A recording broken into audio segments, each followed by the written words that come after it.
Marcher la nuit, c'est faire revivre les anciens instincts, ceux que la modernité nous a fait oublier.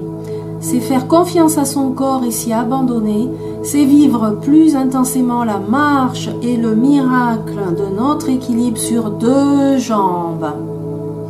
C'est éprouver à nouveau le sol avec toutes ses particularités et s'y ancrer fermement. C'est être ici et maintenant, entièrement connecté à nous-mêmes, une pratique qui nous recentre et nous fait du bien. Sur le court comme sur le long terme, le livre est divisé en 7 chapitres et magnifiquement illustré la nuit. Rythme physiologique, mythe, symbolise les dangers, la beauté, la peur, l'équipement, la préparation, la marche. Et au bonus, le bonus du bonus, c'est que le livre nous apprendra aussi à réaliser de très belles photos de nuit, afin de garder avec soi un peu de cette magie que recèle l'autre côté de nos jours. Et ouais, et l'autre côté de nos jours, en fait, eh bien, bonsoir tout le monde. J'étais partie, figurez-vous, pour trouver un livre dont j'ai entendu parler par le neuroscientifique Michel Levan-Cuyenne, qui a été interviewé le 8 mai 2022 par Fabrice Midal sur les nouvelles découvertes des neurosciences sur la nature. Et donc, comment notre cerveau est de bonne manière influencé par toutes ces composantes de la nature. Et à un moment donné, il explique ce que c'est la lumière bleue. Intéressant. Eh bien, voilà ce qu'il dit. Par exemple... Ça, j'ai adoré cette partie, le pouvoir du bleu. Oui. Alors ça, c'est vraiment oui. Incroyable. Oui. Donc, effectivement, donc, ça c'est quelque chose qui est très très bien connu. C'est que la couleur bleue a un effet très fort sur l'organisme, et tout particulièrement parce que on a dans la rétine un certain nombre de photorécepteurs, donc de cellules qui traitent la lumière, qui sont en particulier sensibles au bleu. Et il y a ce qu'on appelle une certaine photorécepteur qu'on appelle la mélanopsine, qui est contenu dans certaines cellules de notre rétine, qui est directement en connexion avec une petite structure cérébrale qui porte un nom très barbare, qu'on appelle les noyaux suprachiasmatiques. Donc c'est une petite structure de 10 000 neurones, c'est tout petit, c'est une tête d'épingle, qui en fait a le rôle d'organiser l'ensemble du métabolisme du corps sur 24 heures. Donc c'est ce qu'on appelle l'horloge circadienne. Et donc le bleu, justement, a un effet très fort sur cette horloge circadienne, parce que l'horloge circadienne a besoin de se caler sur l'environnement. Lorsque on isole une personne de l'environnement, cette horloge circadienne ne fonctionne pas très bien. C'est par exemple, ça a été montré en 1962, ici en France. Bon voilà, il parle d'une expérience, et un peu plus loin, il parle d'un livre de Rémi Oudghiri, Habiter l'aube. Et donc c'est un monsieur, un Parisien, qui se balade au petit jour, quand le soleil n'a pas encore pointé son nez, la lumière bleue. Et donc il parle d'habiter l'aube. Ça s'appelle Habiter l'aube, son livre. Rémi Oudghiri. Et là, je partais pour aller chercher ce livre à la médiathèque, voir s'il n'y était pas. Et puis non, c'est là que je suis tombée là-dessus. Voilà. Et ça, c'est un sacré truc, hein. Donc, ce livre-là, Oser la nuit, eh bien, donc là, c'est pour mettre tout le monde d'accord que l'aube va donner donc certaines capacités, évidemment. Ça va nous retonifier. Mais la nuit, ça développe des capacités ultrasensorielles qui sont pas des moindres. Voilà. Et donc, ce livre, il vous détaille tout ça, avec des magnifiques photos de nuit. Donc il fait 13 cm et demi sur 21,5 cm. On va le voir sur la table. allons-y, c'est parti. Si, j'ai un petit regret. Donc, il explique, Michel Le Van Kuyen, ce neuroscientifique, qu'il y a eu un monsieur qui a fait une expérience dans les années 60, les expériences hors du temps. Donc, c'est un monsieur qui s'est enfermé pendant 2 mois dans une grotte. Et en fait, ils ont observé que son horloge circadienne, eh bien, elle ne marchait pas pareil, puisqu'il n'avait pas cette lumière qu'il recevait. Et donc, les journées duraient plutôt 24h30 plus que nous. Et du coup, à la fin des 2 mois, ben, il s'est trouvé que il avait l'impression d'être au mois d'août, mais non, on était en septembre. Voilà. Eh bien, ça fait une très bonne transition avec ce que je vais vous présenter sur ce livre. Voilà, ce livre. Oser la nuit. C'est parti. Là, c'est la bonne. On y va. Marcher dans l'obscurité pour réveiller nos sens oubliés. Ben voyons. Voilà, édition Favre, donc c'est en Suisse. Et Stéphane Ansermet, l'auteur. Voilà, les photos sont de lui. Alors, édition de 2018. Voilà, dédicace à Nix et Note, déesse bienveillante de la nuit qui m'ont ouvert leur royaume. Et oui, parce qu'il y a une partie symbolique et mythologique, il explique. Vous verrez qui sont ces déesses et leur histoire. Il suffit de peu pour être heureux, de la plus petite chose, de la plus légère, de la plus gentille chose, d'un lézard que l'on entend s'enfuir, d'un soupir, d'un regard furtif. Qu'il suffit de peu pour être heureux. Friedrich Nietzsche. Et là, rien n'existe dans notre intelligence qui n'ait d'abord été dans nos sens. Ça, c'est Démocrite. Montre à la nuit que tu as reçu silencieusement ce qu'elle a apporté. Ce n'est que lorsque tu seras confondu avec elle que la nuit te reconnaîtra. Rainer Maria Rilke, poème à la nuit. Voilà, vous avez de quoi faire. Hein. Alors là, vous avez tous les chapitres. Hein, donc ça commence avec la nuit, la toupie, la lune, la nuit mère de toutes les négations, la nuit dans les mythes, Nyx, la mère prodigieuse, Note, la nordique, je vous laisse regarder. Pourquoi marcher la nuit? Ensuite la peur, ah oui, ça c'est un gros truc. Hein. Mais c'est assez bien réglé, hein, en 2 chapitres c'est fait. Hein. 04, donc le 4e c'est les dangers objectifs.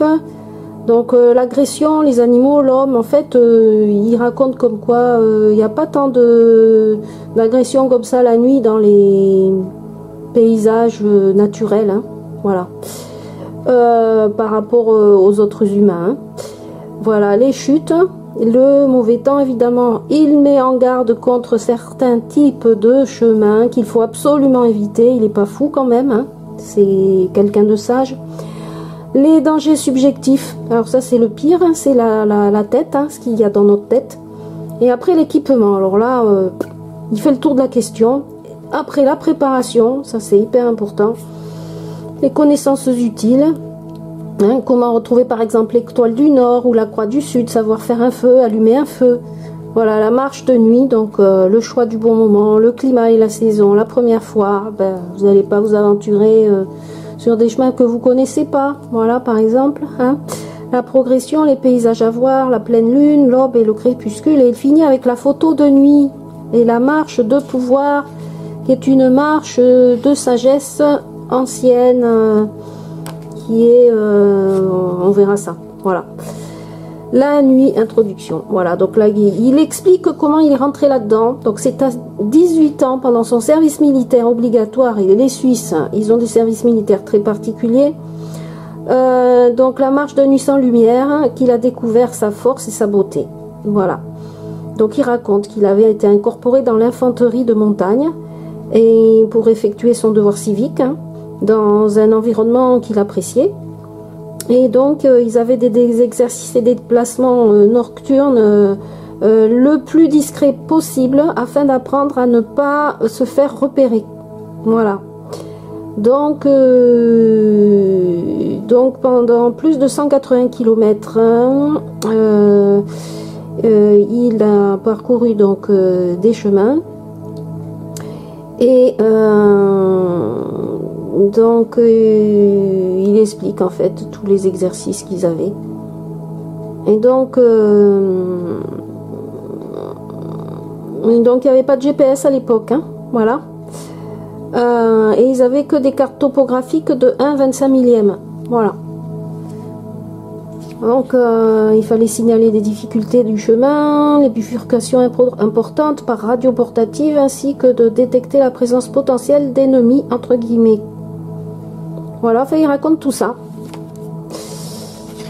Et donc après, ben, ça lui a donné vraiment décidé d'écrire là-dessus. Il a compris donc l'importance de la découverte de ses sens décuplés. Un état d'éveil et de sensibilité hors du commun. Et en se sentant plus vivant dans son état ordinaire que dans son état ordinaire. Et une partie de sa peur d'exister s'était évanouie avec celle de l'obscurité. C'est énorme. Voilà, donc en fait c'est une thérapie quoi. Hein. Donc il n'a pas pris la mesure du truc au départ, mais son activité professionnelle plus tard et ses voyages personnels l'ont amené à réexpérimenter ces sensations-là. Donc voilà, sur la face obscure de la planète.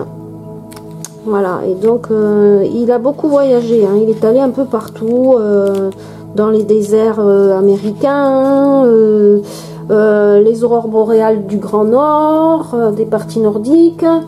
Enfin, il a fait pas mal d'endroits, hein. Voilà. L'Afrique, enfin voilà. Donc il explique les sensations. Voilà. Et toutes les photos sont de lui, hein, c'est magnifique.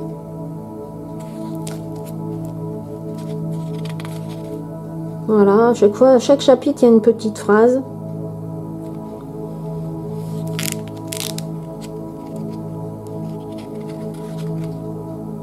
Donc là, c'est la toupie, il parle des planètes. Théla, une planète de la taille de Mars, a heurté obliquement la Terre. Et on parle de l'histoire de la Terre et de l'histoire des nuits aussi, hein, parce que les nuits n'ont pas toujours été de la même durée. Bon, voilà. La Lune. Voilà. La nuit dans les mythes. Alors Nyx, la fameuse mère prodigieuse, hein. Donc la plupart avant que la plupart des autres dieux du Panthéon apparaissent, il y avait Nyx et son frère Ereb, les ténèbres, qui naissent directement du chaos initial, juste après Gaïa, la terre. Tartare, c'est-à-dire l'abîme sans fond, et Eros, l'amour. C'est magnifique. Bon voilà, il raconte cette histoire. Voilà, après il parle de Note, la nordique. Regardez comme c'est beau ce paysage là. C'est sublime. Voilà, l'œil humain la nuit. Alors ça c'est très important. Comment ça marche l'œil par rapport à la nuit? La rhodopsine et myrtille. Ben oui, tout ce qu'on peut manger qui renforce la vision. Il explique comment fonctionne l'œil. L'adaptation de l'œil aussi. Et là, donc la sécrétion de la rhodopsine. Substance appelée rhodopsine, le pourpre rétinien. Il constitue la base de notre sensibilité aux ondes lumineuses. Elle remplit les cônes et les bâtonnets et les rend aptes à détecter le spectre électromagnétique de 380 à 780 nanomètres. Voilà, ben, il raconte comment ça fonctionne. Hein. C'est une particule de lumière et elle se transforme chimiquement en émettant un signal électrique transmis au cerveau par l'intermédiaire du nerf optique. Voilà, et il faut quelques dizaines de minutes pour que la rhodopsine se reforme. Voilà. Donc ce qui précède permet donc de comprendre le processus de l'éblouissement. Voilà, il explique comment ça marche, l'éblouissement. Voilà. Donc c'est très intéressant ce qui se raconte là. Donc il parle de l'alimentation, le bêta-carotène, la vitamine A, les fruits, les baies, les mûres, les choses comme ça. Hein. Le passage à la vision nocturne, donc il parle des pilotes aussi, hein, qui portent des lunettes rouges avant de se mettre à piloter dans la nuit. Voilà. Et la nyctalopie, voilà. Un super pouvoir qui rend capable de vision nocturne, mais la réalité est beaucoup moins agréable. S'il est vrai qu'un nyctalope voit en effet très bien dans l'obscurité, il voit par contre très mal dans la pleine lumière du jour. Voilà, la vigilance et la périphérie, la vision périphérique. Voilà, ça c'est important aussi. La vigilance et la pollution lumineuse. Alors ça c'est un sacré truc, hein. Avec toutes les villes, là on le voit, il a fait une carte et on voit les pollutions dans les pays riches, hein. Vous voyez, l'Europe là, l'Amérique du Nord, tout le versant est de l'Amérique latine, avec les mégapoles là, les mégalopoles, Rio, Sao Paulo, hein, voilà, bon, etc. Et voilà, ben là-bas, la Chine, évidemment. Bon. Voilà, on voit encore. Voilà, pourquoi marcher la nuit? Alors là, ben, c'est pour vous décider, hein, à expérimenter ça. Voilà, la vision et le cerveau, ben, vous développez plein de capacités, quoi. Voilà.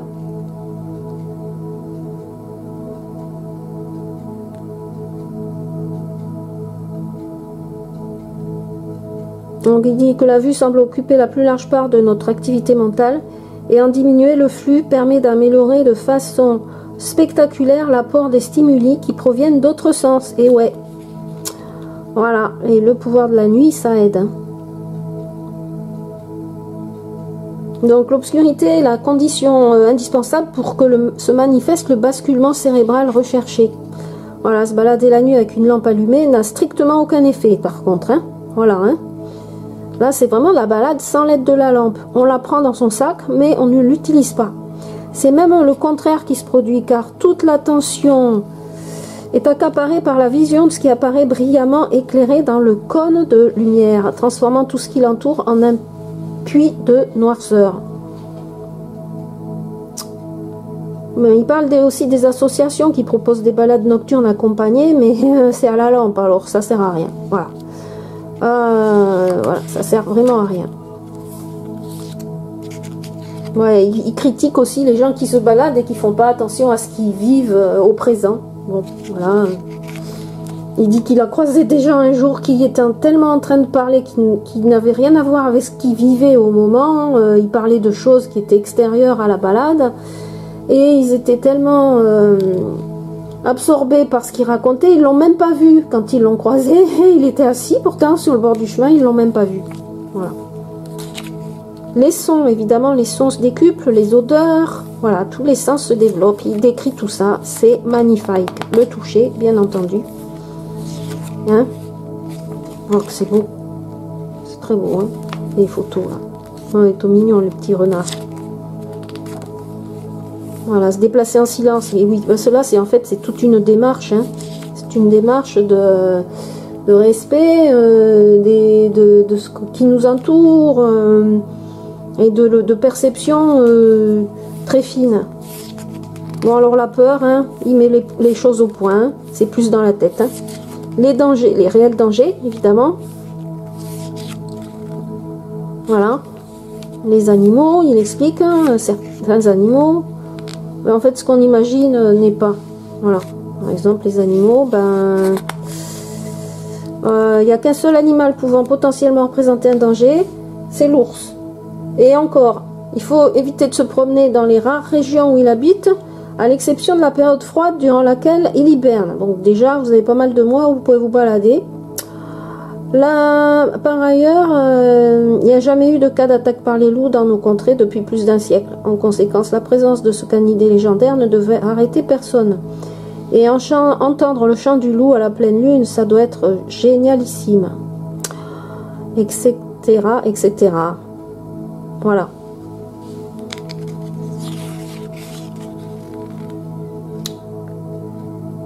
Alors, il n'y a pas de proie, pas de prédateur la nuit dans les déserts. Voilà. Donc, se méfier quand même de certains noctambules à sang-froid, serpents à sonnette, scorpions et autres vipères des sables. Bon.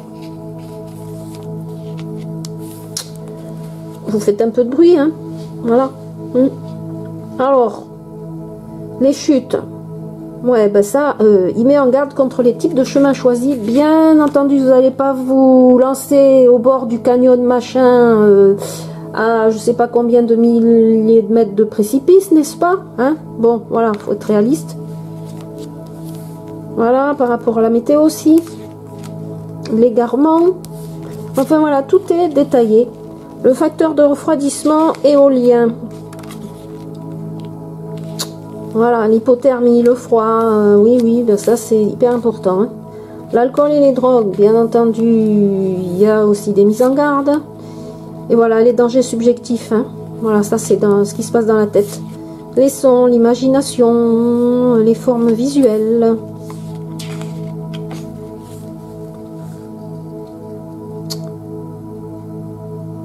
Alors il y a des micro-mouvements de notre œil qui déforment en permanence notre vision.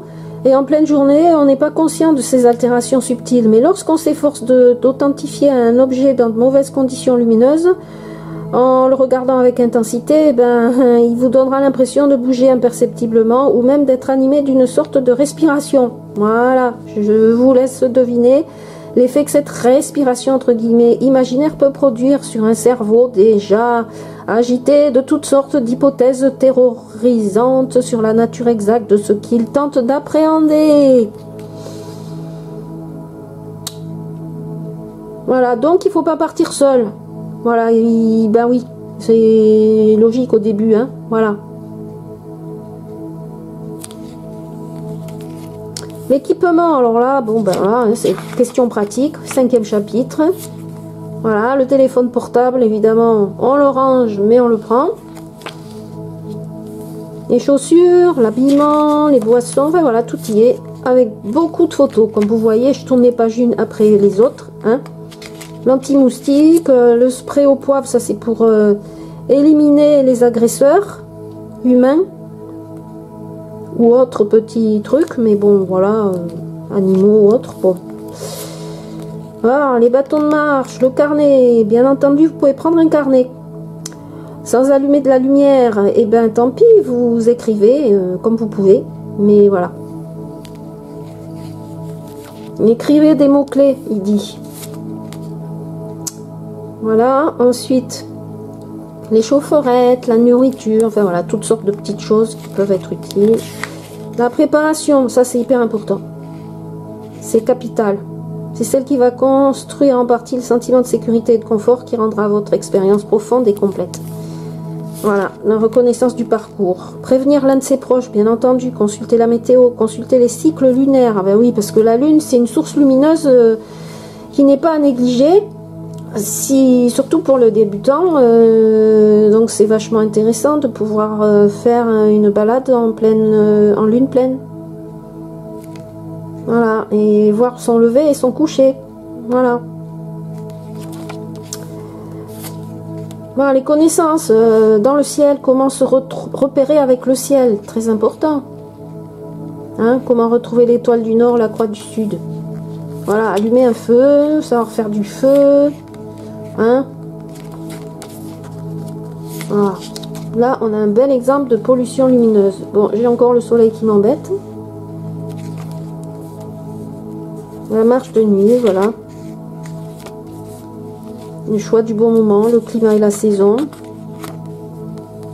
Alors il parle de l'été, le temps des odeurs et des parfums par exemple, qui prennent une force extraordinaire dans l'obscurité.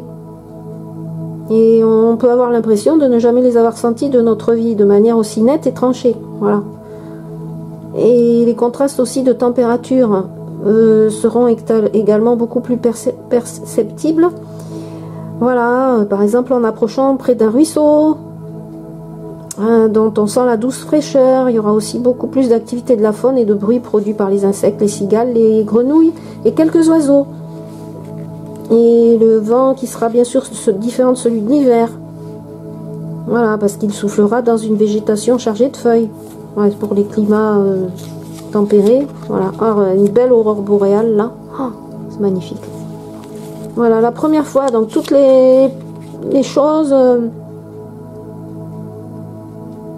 là, il faut une lune suffisamment lumineuse, il dit, pour la première fois. Vous voyez, bon, voilà, c'est carrément le passage obligé. Une pleine lune, là, une bonne pleine lune. Voilà, encore un beau ciel.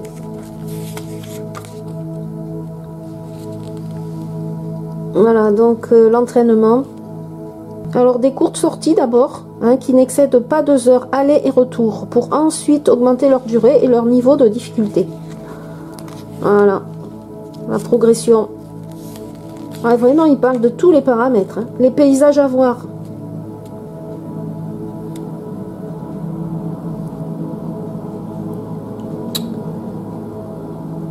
Voilà, bon, il parle des petits...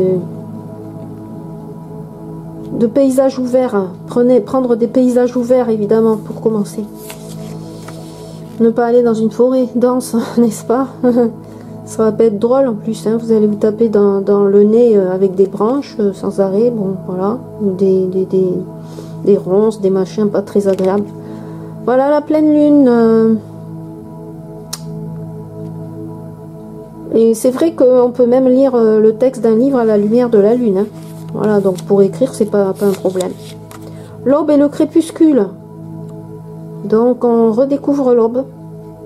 Et la lumière bleue, donc on retrouve encore cette histoire de lumière bleue du fameux donc neuroscientifique dont je vous parlais au début, n'est-ce pas?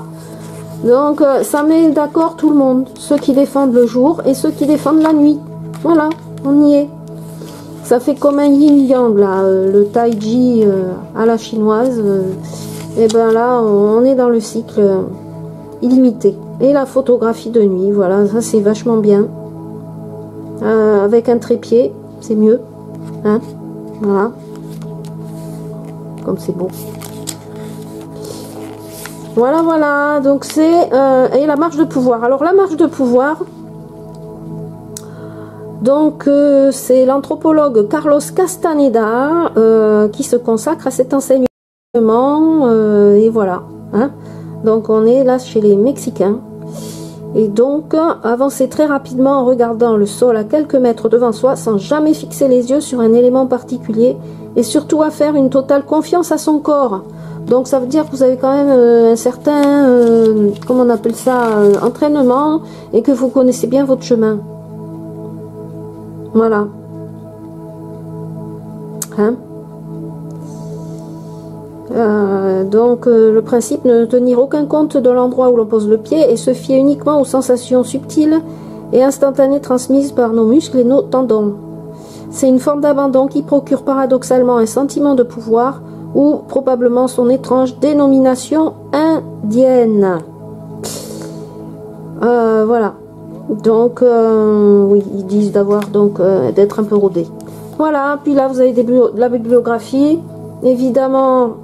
On a Eckhart Tolle, A New Earth Awakening to Your Life's Purpose, hein, la nouvelle terre, l'éveil à votre nouvelle quête de vie, je sais pas comment dire, question de vie, hein, raison de vie, je sais pas je connais pas le titre officiel en français. Voilà, Tarkovsky, ça c'est intéressant. C'est un film du russe Andrei Tarkovsky, L'enfance d'Ivan, film soviétique, premier long métrage du réalisateur. Ouais, j'aime bien son choix. Voilà, donc London, machin. C'est pas Jack London, ça? Oui, ça doit être ça. Construire un feu, hein. Voilà, récit et nouvelles du Grand Nord. Un balcon en forêt, voilà, de Grac et Carlos Castaneda, voilà, et Biers, la mort de Alpine Fraser, histoire impossible. Voilà, non mais c'est super. Voilà, bonne découverte. Le voilà, notre cher auteur.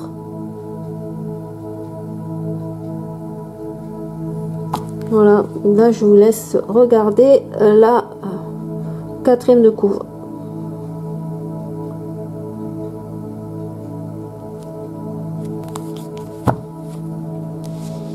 Et ben, bonne balade de nuit. Franchement, c'est l'été qui arrive, alors c'est l'occasion rêvée. À bientôt. Au revoir.